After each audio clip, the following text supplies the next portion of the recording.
So this has to do with comparable market analysis and subject bad ad, nice slice. We need to figure out what we're going to do here. So the question is, house A sold for $90,000 is 1,800 square foot, has a pool and no fireplace. House B is $87,000, has 1,800 square feet, has no pool, has a fireplace. C is 85,000, 1,800 square feet with no pool or fireplace. D is 95,000, 1,900 square feet, has no pool but has a fireplace. The subject has both a pool and a fireplace and is 1,900 square foot. How much is this house worth? That's the question, right? How do we find out? Question 10 says a licensee would find the value of the pool by comparing which houses? Well, if I compare this house to this house, we have a problem because this house has a fireplace and this house has a pool. I don't know the difference, right?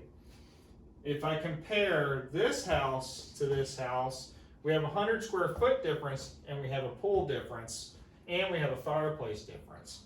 I have no idea what value to assign to each one.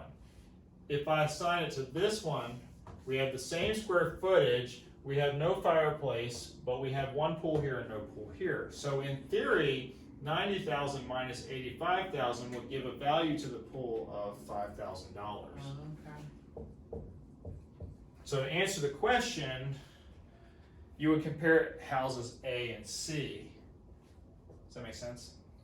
Okay, because Because we're that's how trying you're to gonna figure figure it out, out. right? Okay, because the subject has both, but you don't know what the price is, and you only have one. Okay. So add, right? Because this is bad, right? Right? So we would add 5,000 here as well to make it 92. Does that make sense? Mm-hmm. So the pool is worth $5,000. Right? Poor pool. Uh-huh. Okay. That's a really bad return on investment. Yeah. That's a really bad return. I mean, considering I spent $100,000 on a pool, Yeah. that's a really bad investment, right? Now, must be a kiddie pool, plastic pool or something. The fireplace, we would do differently, right? A licensee would find the value of a fireplace by comparing which homes. Now, this is kind of dirtied up, but you want to find one that has a fireplace and one that doesn't have a fireplace that's the same size. So it would be B and C, same size, both have no pools, one has a fireplace and one has no pool. Well, if we know that the pool is $5,000, there's a $2,000 difference in price here. Why are these pluses? Because they don't. Because they're bad. Yeah. We have to add. So in theory, if we did our math right, all three of these are $92,000. If they had everything, right? Mm-hmm. Okay, so that's so. Does that make sense? Yes, but the subject property is It's different. It's 1,900 square feet. Right. Okay. So if adjustments are made for square footage analysis, then we would have to figure that piece out too. So what I'm going to do is take this question a step further. We're going to say these are all 92,000.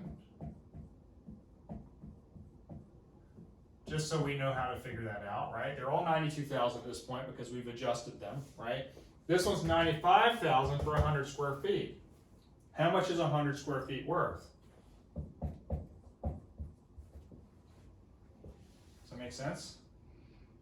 Oh yeah. Mm-hmm. So the base price of this, or you can use the base price of this. Either way you want to do it. It would either be 92,000 plus 3,000 or 95,000 as the base price for this. So the price of this home is 95,000 or 92,000 plus 3,000 plus 5,000 plus 2,000 equals $102,000. Does that make sense? This is the principle of how you would figure out market analysis.